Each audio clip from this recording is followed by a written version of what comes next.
part of, she would never do this to us, but also part of, maybe this is all part of a plan. Après des années de spéculation sur la famille du prince Harry, la vérité a enfin éclaté. La véritable histoire du père du prince Harry a été révélée par des découvertes ADN bouleversant la monarchie britannique. Qui est le vrai père du prince Harry? Restez sur place pour apprendre. Beaucoup se demandent si le prince Charles était le père biologique du prince Harry. Et le mystère entourant son père persiste depuis des années. L'émergence de ces notions tout au long de l'adolescence d'Harry a ajouté beaucoup de mystères et de drames à son existence. Harry et son père, le roi Charles, étaient physiquement différents, ce qui a donné lieu à de nombreuses conjectures. Charles est réputé pour avoir des traits plus doux et des cheveux plus fins, tandis que l'apparence robuste et les cheveux roux éclatants de Harry semblent transmettre un message différent. Le principal sujet de ces allégations est James Hewitt, un ancien commandant de cavalerie britannique qui a eu une liaison avec la mère de Harry, la princesse Diana, à la fin des années 1980 et au début des années 1990. Suite à l'interview de Diana en 1995, la romance a attiré une grande attention. Principalement en raison du fait qu'ils ont tous les deux les cheveux roux, beaucoup se demandent si Hewitt est le vrai père de Harry. Ces allégations ont cependant toujours été réfutées par Hewitt, qui affirme que lui et Diana ont commencé à sortir ensemble en 1986, 2 ans après la naissance de Harry en 1984. Les partisans de la famille royale affirment que ce timing exclut Hewitt en tant que père de Harry. Diana a toujours soutenu que ces deux garçons, William et Harry, étaient nés de Charles. Même après tous les démentis, les rumeurs persistent. L'incertitude entourant les origines de Harry, selon certains, a exacerbé la relation déjà tendue entre Charles et Diana. Certains ont également remis en question le lien émotionnel de Charles avec Harry, soulignant qu'il semblait avoir une affinité plus étroite avec son fils aîné, le prince William. Cela approfondit l'intrigue entourant la connexion de Diana avec James Hewitt et le conflit entre elle et Charles. Alors, qui est le père d'Harry en réalité? Lisez la suite pour le découvrir. Passons au mariage de la princesse Diana. Le conte de fées autrefois enchanteur entre elle et le prince Charles, qui a attiré l'attention du monde entier, s'est progressivement transformé en une pièce tragique qui a influencé l'histoire royale. Derrière tous ces fastes et toutes ces richesses, un réseau complexe de conflits, de trahisons et de souffrances émotionnelles s'est accumulé jusqu'à leur séparation tragique. Alors que Diana n'avait que 16 ans, Charles l'a rencontrée, entamant une cour que le monde entier a vue et qui a conduit au début de leur amour. Charles pensait que Diana était parfaitement adaptée à la vie royale puisqu'elle était une jeune femme charmante et sophistiquée issue d'une famille décente, même si elles avaient 12 ans d'intervalle. Leur mariage est devenu un événement célèbre que des millions de personnes ont observé. Et leurs fiançailles en 1981 ont été un énorme événement mondial. Leur mariage commençait à montrer des signes de faiblesse derrière toutes les festivités ostentatoires. À un si jeune âge, Diana a été propulsée dans le royaume exigeant et parfois cruel de la monarchie et elle a eu du mal à faire face à tout ce qui en découlait. Il était difficile pour le prince Charles de s'identifier à Diana sur le plan émotionnel car il était accablé par des responsabilités royales et toujours troublé par son amour pour Camilla Parker Bowles. Leur séparation s'est élargie à mesure que les exigences de la vie royale augmentaient. Les choses ont été aggravées par les luttes de Diana avec les réglementations royales intenses et l'attention continue du public. Et la distance émotionnelle de Charles l'a empêché de fournir à Diana le soutien et l'intimité dont elle avait besoin. Le prince William et le prince Harry sont nés respectivement en 1982 et 1984. Mais cela n'a pas aidé à combler le fossé émotionnel croissant qui les séparait. Derrière le portrait idyllique d'une famille royale heureuse, la réalité était tout sauf tranquille. La tension était forte dans la vie privée de Diana et Charles, et elle n'a fait qu'empirer avec le temps. Le fardeau de leur responsabilité royale a commencé à peser lourdement sur eux deux, mettant encore plus à rude épreuve leur relation déjà tendue. Diana et Charles semblaient être en désaccord alors qu'elle devenait rapidement célèbre en tant que célébrité mondiale admirée pour sa générosité, sa beauté et son dévouement à des causes caritatives. Se sentant éclipsé par la célébrité montante de sa femme, le prince a lutté contre son propre sentiment d'incapacité, ce qui a encore exacerbé leurs problèmes de communication et leurs disputes. Leur mariage était encore plus tendu par ce sentiment croissant de rivalité et d'inadéquation qui rendait plus difficile la conversation ou la recherche d'un terrain d'entente. Diana a recherché l'amour et le soutien des autres, en particulier d'un ancien soldat britannique nommé James Hewitt, dont elle est devenue proche. Les deux hommes entretenaient une relation étroite et de nombreuses personnes ont été incitées à spéculer sur la véritable origine de Harry en raison de la ressemblance remarquable entre les cheveux roux de Hewitt et de Harry. Pendant ce temps, Charles et Camilla Parker Bowles ont repris leur histoire d'amour, mettant encore plus à rude épreuve leur mariage déjà fragile.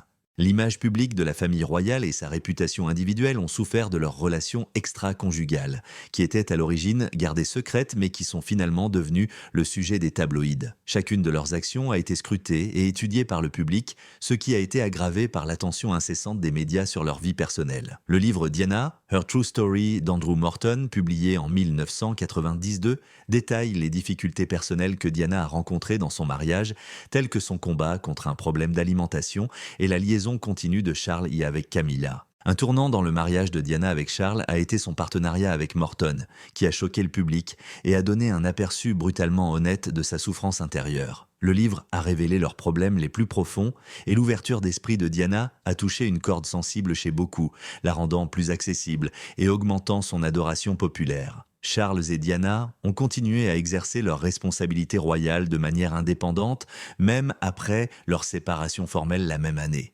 Malgré leurs problèmes conjugaux, ils sont tous deux restés dévoués à leurs devoirs royaux, conservant leur position au sein de la famille tout en luttant contre leurs propres défis personnels. Il y a eu une énorme indignation médiatique lorsque Charles a avoué avoir eu une liaison avec Camilla dans une interview télévisée en 1994. La réponse du public à cette révélation a été marquée par l'étonnement et l'incrédulité, et cet aveu d'adultère a encore mis à rude épreuve sa relation déjà tendue avec Diana. Dans une interview révolutionnaire l'année suivante, Diana a parlé de sa rupture conjugale, de ses problèmes de santé mentale et de l'adultère de Charles sur l'émission Panorama de la BBC. Comme c'était la première fois qu'un membre de la famille royale discutait aussi publiquement de ses luttes personnelles, ce fut un moment décisif. En s'exprimant, Diana a accru son attrait auprès du public et exacerbé les tensions au sein de la famille royale en se montrant encore plus sympathique envers le grand public. Bien que son désir d'être vulnérable la rende encore plus adorée, cela n'a fait qu'élargir le fossé entre elle et Charles, qui menaient désormais des modes de vie émotionnellement et physiquement différents. Après des années de séparation, Charles et Diana ont finalement divorcé en 1996. Un chapitre qui avait captivé le monde entier pendant plus de 10 ans s'est terminé avec le divorce, même s'il semblait inévitable. Même si elle n'était plus considérée comme faisant officiellement partie de la famille royale, Diana a conservé son titre de princesse de Galles. Après le divorce, Diana et Charles se sont concentrés sur un nouveau départ. En plus de soutenir avec dévouement des causes telles que la sensibilisation au sida et le déminage, Diana s'est lancée dans des œuvres caritatives et a commencé à rechercher de nouveaux partenariats. Charles, cependant, a continué à rester en contact avec Camilla et les deux se sont finalement mariés en 2005. Mettant de côté leurs désaccords pour le bien de leurs enfants, William et Harry, Diana et Charles sont restés dévoués à leur coparentalité malgré leurs luttes personnelles. Après leur séparation, Diana et Charles ont continué à être très actifs dans la vie de leurs enfants, apportant soutien et orientation alors que William et Harry faisaient face à leurs problèmes personnels. Malgré leurs désaccords, ils attachaient tous deux une grande importance au soutien de leurs garçons, en leur apportant un soutien émotionnel tout au long d'une période de transition et en les aidant à surmonter les exigences de leur éducation royale. Sous le feu des projecteurs des médias, la relation de Diana avec James Hewitt était l'un des éléments les plus évoqués de sa vie privée. Alors que Diana était encore mariée au prince Charles à la fin des années 1980 et au début des années 1990, Hewitt, un ancien officier de cavalerie de l'armée britannique, a développé un intérêt amoureux pour elle. Hewitt a apporté à Diana réconfort et empathie alors qu'elle luttait contre la solitude et son détachement émotionnel croissant de Charles, suscitant de nombreuses discussions et conjectures concernant leur relation. En 1986, alors que Diana était émotionnellement fragile et avait besoin de réconfort, les deux se seraient rencontrés pour la première fois lors d'un événement social. Ils se sont ensuite rapprochés lorsque Hewitt a promis d'apprendre à Diana à monter à cheval. Tandis qu'ils se rapprochaient, Diana était émue par l'inquiétude et les soins constants de Hewitt, dont elle avait cruellement besoin pour gérer les difficultés de son mariage. Ils entretenaient un lien émotionnel fort qui allait au-delà du simple désir physique. Dans des interviews, Hewitt a souligné la force de leur lien émotionnel, expliquant comment ils avaient eu des discussions approfondies et comment ils se soutenaient émotionnellement lorsqu'ils en avaient le besoin. Au milieu des troubles de son existence royale et de son mariage tumultueux avec Charles, Hewitt est devenu une source de réconfort et de stabilité pour Diana. Au sein du cercle royal, des histoires ont commencé à circuler malgré le fait que l'idylle ait commencé en secret. Diana se sentait soutenue et vue pour la première fois depuis longtemps, quelque chose qu'elle n'avait pas connu dans son mariage.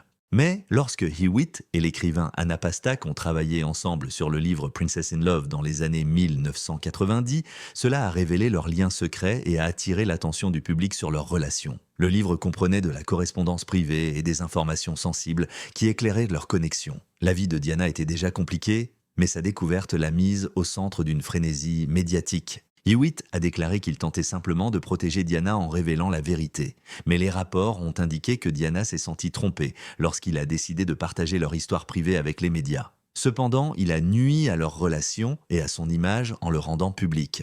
Au fur et à mesure que la nouvelle de cette histoire d'amour se répandait, de nombreuses spéculations circulaient, notamment sur la paternité du fils cadet de Diana, le prince Harry. Les cheveux roux de Hewitt et Harry se ressemblaient tellement que plusieurs personnes se demandaient si Hewitt était le vrai père de Harry. Ces allégations ont été réfutées à plusieurs reprises par Hewitt et Diana, qui ont précisé que leur relation avait commencé après la naissance de Harry en 1984, lorsque Diana a déclaré dans sa célèbre interview Panorama de 1995 qu'elle n'avait rencontré Hewitt qu'après la naissance de Harry. Elle a ouvertement abordé ces allégations et y a mis un terme.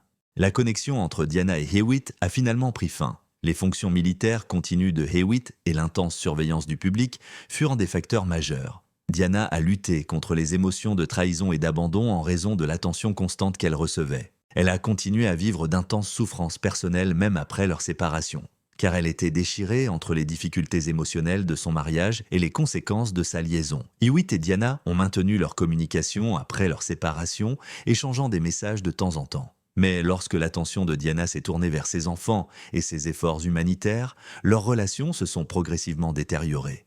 Hewitt a dû faire face aux conséquences du scandale et à la forte attention du public, ce qui a conduit à des difficultés personnelles, notamment des difficultés financières et des problèmes de santé mentale. Il a expliqué à plusieurs reprises à quel point sa relation avec Diana était importante pour lui, malgré ses tentatives pour éviter les projecteurs. Il s'est excusé pour la façon dont les médias ont fait du sensationnel sur leur relation, éclipsant leur véritable lien, et maintient qu'il n'a jamais eu l'intention de lui faire du mal en révélant leur liaison. Après sa séparation d'avec Hewitt, Diana a poursuivi d'autres relations, ce qui n'a fait qu'accroître les conjectures sur la véritable ascendance de Harry. Diana tenait absolument à vivre sa vie comme elle l'entendait, mais ses romances ont maintenu l'intérêt du public. Le docteur Hasnat Khan, chirurgien cardiaque anglo-pakistanais, était l'un de ses partenaires les plus importants après son mariage avec le prince Charles et sa liaison avec Hewitt. Diana et le docteur Khan ont eu une liaison de 2 ans caractérisée par un lien émotionnel fort lorsque Diana l'a rencontré en 1995 alors qu'elle visitait un hôpital de Londres. Il y avait des rumeurs selon lesquelles Diana envisageait même de se convertir à l'islam et de déménager au Pakistan afin d'être avec lui, et elle l'appelait Monsieur Wonderful. Cependant, les différences culturelles et les exigences de la vie publique de Diana auraient contribué à la rupture en 1997. Diana avait également un lien important avec Dodi Al-Fayed, producteur de films égyptiens et fils du millionnaire Mohamed Al-Fayed. Lorsque Diana et Dodi ont rompu avec le Dr Khan, ils ont commencé à sortir ensemble. Dès qu'ils ont été vus en train de s'amuser pendant des vacances en Méditerranée à bord d'un bateau, les médias ont remarqué leur relation. Les rumeurs selon lesquelles Dodi aurait offert une bague à Diana, ce qui a déclenché des discussions sur des fiançailles potentielles, ont accru les spéculations sur leur avenir. Diana et Dodi ont tragiquement perdu leur relation le 31 août 1997 lorsqu'ils ont tous deux été assassinés dans un accident de voiture à Paris. En plus de ses partenariats amoureux, Diana était une amie proche de plusieurs personnes célèbres. Oliver Hoare, un marchand d'art anglais, était l'un de ses amis. Il n'a jamais été officiellement vérifié que Diana et Oliver avaient une relation amoureuse, malgré les rumeurs du contraire. Même si on en parlait souvent, son mariage était surtout caractérisé comme un lien émotionnel fort. Diana et la star du rugby Will Carling étaient également de bons amis. Lorsque Diana a commencé à aller souvent au gymnase de Carling, où il offrait des cours de conditionnement physique personnel, leurs chemins se sont finalement rencontrés. Le mariage de Carling aurait souffert à mesure que leur relation progressait en raison de spéculations selon lesquelles ils pourraient avoir une relation amoureuse. Cependant, Carling a ensuite minimisé la nature réelle de leur relation, affirmant qu'il s'agissait simplement d'une relation commerciale et qu'ils n'ont jamais ouvertement reconnu aucun attachement romantique. Barry Manick, l'agent de sécurité personnelle et garde du corps de Diana, était une autre figure importante de sa vie. Leur relation est restée professionnelle malgré la forte confiance qui les unissait et l'étendue de leur amitié n'a jamais été discutée en public.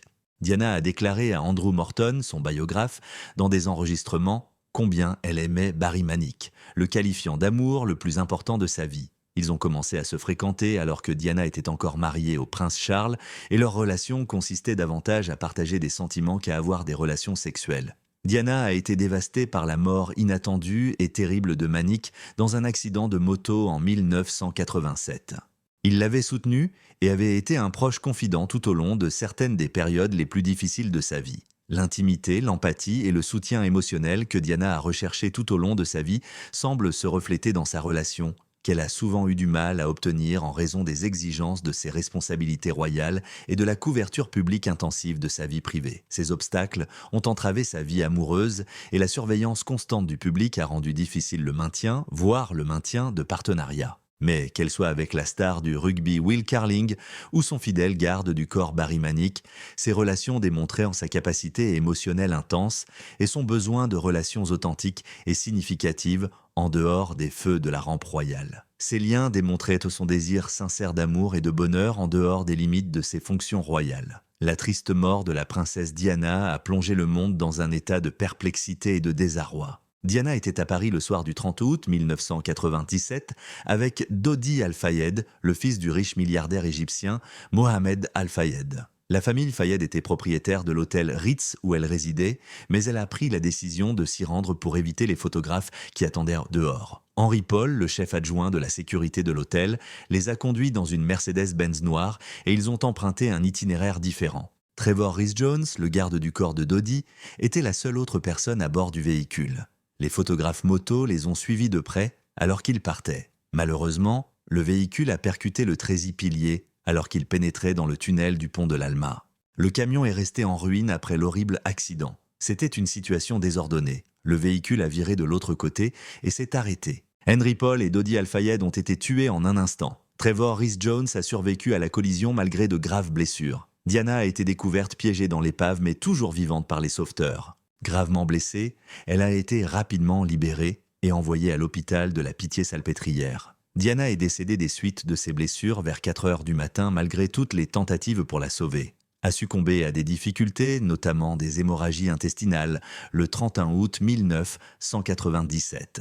De nombreuses personnes ont été choquées et incrédules face à la perte d'une personne aussi vive et adorée lorsque la nouvelle de la mort prématurée de la princesse Diana s'est répandue comme une traînée de poudre. Les larmes ont rempli les rues et des hommages improvisés ont été érigés devant les palais de Kensington et de Buckingham, les anciennes résidences de Diana, alors que les Britanniques pleuraient publiquement. Parce que des individus du monde entier pleuraient ensemble, la tristesse s'est fait sentir à l'échelle mondiale. Les efforts humanitaires de Diana ont eu un impact sur la vie d'innombrables personnes et elle avait une capacité remarquable à établir des liens avec les gens ordinaires. Sa chaleur et sa compréhension lui ont valu les éloges des organisations qui aidaient les patients atteints du sida, les survivants des mines terrestres et d'autres populations défavorisées. Le père biologique du prince Harry fait depuis longtemps l'objet d'intenses spéculations. Les théories sur la princesse Diana vont bien au-delà de James Hewitt. Certains la connectent même à d'autres personnes.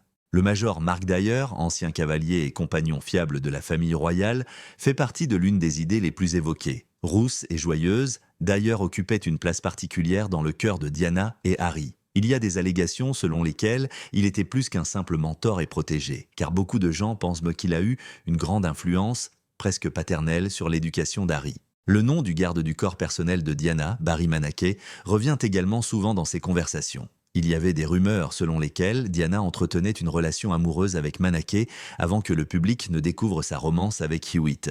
Il est décédé tragiquement dans un accident de moto en 1987, ce qui n'a fait qu'alimenter les rumeurs. Il y en a d'autres qui s'interrogent encore sur la nature de leur relation et si elle était plus complexe qu'on ne le pensait au départ. Même s'il n'y a pas beaucoup de preuves tangibles pour ces allégations, Elle donne de l'intérêt aux conjectures continues sur les parents de Harry. Le public et les médias sont néanmoins captivés par ces croyances, malgré leur irrationalité. Selon les critiques, le silence de la famille royale sur le sujet ne fait qu'alimenter ces spéculations, puisque leur gestion délicate des controverses inspire souvent le développement de théories concurrentes. Pour la plupart, le prince Harry est resté silencieux sur toutes les rumeurs. Néanmoins, ses actions au fil des années peuvent donner un aperçu de l'impact de ces rumeurs sur lui. Harry a souvent été comparé à son frère aîné, le prince William, alors qu'il grandissait sous les projecteurs. La ressemblance remarquable de William avec son père, le prince Charles, ne faisait que souligner les distinctions de Harry par rapport aux autres membres de la famille. Cette comparaison continuelle a probablement mis Harry sous beaucoup de pression, ce qui a affecté son attitude et ses interactions avec la famille royale. Le point de vue et l'approche du prince Harry sur la vie ont sans aucun doute été considérablement influencés par l'attention médiatique continue et les conjectures sans fin autour de sa paternité. De nombreux observateurs et experts pensent que l'identité d'Harry a été grandement influencée par ces rumeurs persistantes. Ayant grandi dans la famille royale, Harry a été franc sur les défis émotionnels qu'il a rencontrés, en particulier en tant que remplaçant du trône, une position qui lui a souvent causé beaucoup de troubles internes et de perplexité. Il a passé une grande partie de sa vie à se sentir inférieur à son frère aîné, le prince William. Il n'a jamais explicitement remis en question sa position paternelle, mais ces dernières années, les frictions et la séparation croissante entre lui et son père, le roi Charles, sont devenues plus visibles. Harry a déclaré dans plusieurs interviews qu'il continuait de lutter contre les demandes et les attentes de la famille royale à son égard. Il a parlé ouvertement de son intense sentiment d'aliénation par rapport à l'organisation qui a influencé sa vie dans le passé. Certains semblent attribuer ce sentiment d'éloignement aux accusations et aux soupçons constants sur sa véritable ascendance. Beaucoup de gens pensent que l'identité d'Harry a été obscurcie par ses enquêtes en cours sur son père biologique, ce qui a peut-être ajouté à son mécontentement croissant à l'égard de la vie dans la famille royale. En 2020, Harry et Meghan Markle ont fait le choix audacieux de quitter leurs responsabilités royales, ce qui a été largement perçu comme un signe de rébellion et un moyen pour Harry de prendre en main sa propre vie et son histoire. Certains ont émis l'hypothèse, cependant, que les questions non résolues concernant sa paternité ont contribué à leur choix de se séparer du conflit et des rumeurs qui tenaient Harry depuis si longtemps. Bien qu'Harry se présente comme calme et serein en public, certains de ses proches ont suggéré que ses intenses contrariétés et sa colère sont bien plus graves qu'il n'y paraît. Harry n'exprime peut-être pas publiquement son mécontentement à l'égard de la famille royale ou des médias, mais ses interviews honnêtes et ses remarques privées donnent un aperçu de l'agonie mentale qu'il a vécue. Selon ses proches, il se sent incompris par l'institution royale et les médias qui l'ont souvent mal interprété en raison de son éducation sous une intense observation publique. Même s'il n'existe aucune preuve concrète pour étayer les allégations sur ses origines, les médias et les tabloïds alimentent depuis des années son sentiment de solitude. Sa légitimité et sa position au sein de la famille royale étant souvent remises en question, l'accent mis sur sa prétendue paternité ne fait que lui donner le sentiment d'être traité encore plus injustement. Harry a été au centre de nombreux titres intrusifs et de conjectures publiques tout au long de sa vie, ce qui, selon de nombreuses personnes, a eu un impact négatif sur sa santé mentale. Ses relations avec son père et d'autres membres de sa famille ont été encore plus tendues par les allégations persistantes de paternité. Harry a sûrement été soumis à plus de stress alors qu'il tente de trouver sa place dans la monarchie à cause de cet engouement médiatique continu. Les différends juridiques d'Harry avec certains tabloïds démontrent à quel point il se sent profondément face à l'ingérence de la presse dans sa vie personnelle et il n'a jamais caché son mécontentement à ce sujet. Il a poursuivi les médias en justice à plusieurs reprises au fil des ans, affirmant qu'ils avaient de dépasser les limites et porté gravement atteinte à sa santé mentale.